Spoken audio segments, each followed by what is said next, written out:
שמח, ערב של תשובה, ערב של מחילה. הגמרא אומרת, אין יום הכיפורים מכפר עד שירצה את חברו. הרמב"ם כותב על המקום, עד שיפייס את חברו. שואל הרב סולובייצ'יק, מה כל כך מיוחד בלשון הזאת? ירצה, יפייס, למה לא שיבקש סליחה? אומר הרב סולובייצ'יק, יש פה עניין הרבה יותר עצום. כשאנחנו באים אל הקדוש ברוך הוא, אנחנו אומרים לו, הקדוש ברוך הוא, יום הכיפורים הזה, אנחנו כולנו כאחד באור פניך. יום הכיפורים זה לא יום של כפרה עבור אחד, כל אחד בעצמו, אלא כולנו כאחד. אנחנו עם אחד, מאוחד, שרוצה כפרה.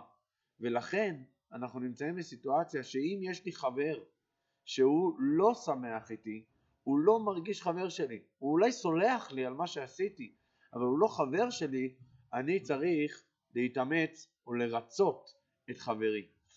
דבר מעניין וחמוד שכתוב, כותבנו בספר החיים למענך.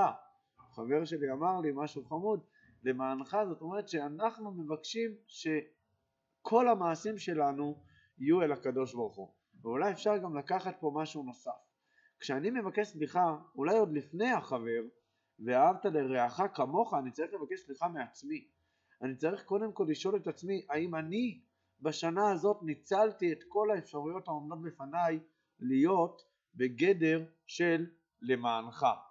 האם אני עשיתי כל מה שאני יכול כדי להיות שליח של הקדוש ברוך הוא בעולם הזה?